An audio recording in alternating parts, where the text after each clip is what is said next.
Hey, what's up, guys? Dayton right here with Seth Screamo. Screamo. Hey, we're back for podcast number 9, today we're going to be talking about fueling your body as far as energy wise and getting through workouts and things like that. So a lot of you guys that are on low calorie diets or keto diets and things like that realize that obviously you don't probably have as much energy as you usually would. That's because you're obviously just in a calorie deficit, which means probably going to be taking a lot less carbs and fats, which most of the time that's where you get your fuel from.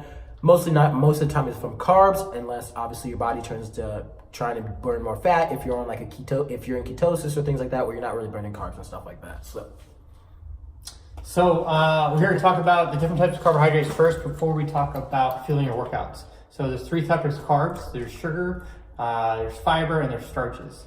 Starches are more of your whole grain type of carbohydrates out there. So that's found in bread, pasta, oatmeal, things like that. Oh, come back here. I'm trying not to bore you guys. But we need to get to this before we talk about actually fueling your workouts. And then you have your sugars.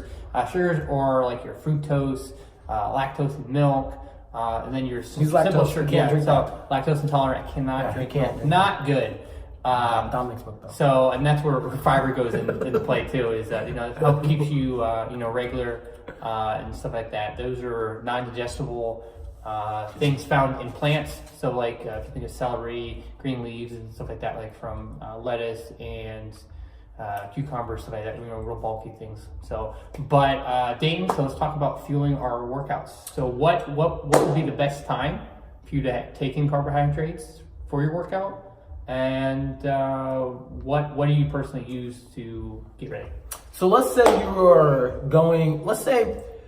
aside from workout, just fueling in general, let's say you are an athlete or something like that. Let's say you have a game, Friday night at, 8 o'clock, like 7 o'clock, whenever basketball, starts or whatever like that. You have a game that night. You should usually start fueling in advance as far as like 24 hours in advance. So that means the night before a big game or the night before you're going to go for, maybe a competition, some meet or something at like, I don't know, you just have some kind of competition that you're doing. You should start fueling like 24 hours in advance. So that means you want a whole bunch of low glycemic index carbohydrates, which means that's going to take a lot longer to digest and get into your body. So that means if you eat that the night before, by the time you start the game, that's when you're going to start really digesting those carbs and getting your energy from that. Obviously, if you're doing like the day of and maybe you forgot, you want high glycemic index, which means that the carbs are going to start digesting in your body a lot faster. So hopefully you get more of a faster effect. So the day of, you want more high glycemic index carbohydrates and things like that. And then the day before, maybe low, so that way it takes a while to digest, so you still kind of benefit from that meal that you had 24 hours ago the next day. Because I'm sure some of you guys, when you guys go to a workout and you feel like your strength levels, like the week before, let's say you squatted 200 pounds and then you come in this week and you only got or you come in today and you only got 180. That's not because you got weaker. You definitely didn't get weaker, obviously. It's so dependent on what you eat, sleep levels, and all that kind of stuff. So in terms of, let's say, a low glycemic meal, like at dinner. All right, sorry, our camera fell right there, so we're back. But anyways, we were talking about the difference between a low glycemic and high glycemic.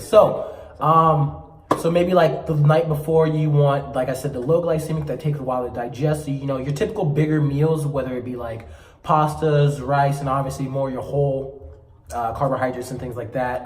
You're more not just on the go, like it actually takes a little bit to prepare. And then the day of, if you want something quick, give you a little energy right away, more of the things that are, technically not as people look at, not as like healthy, like peanut butter and jellies and things like that. Obviously it has a lot of carbs in that from the bread, but like the jelly and things like that, peanut butter. And then things like candies, like jelly beans and things like that. So day of, or hours before, 4 hours before the event or something like that. So there you have it, guys. That's some of the different carbohydrates out there, as well as how to fuel your workouts. So stay tuned. We're going to be talking about some more stuff here in the future. If you have any comments you'd like to leave below about your favorite type of low glycemic carbohydrate or high glycemic, make sure you leave it there. All right, guys.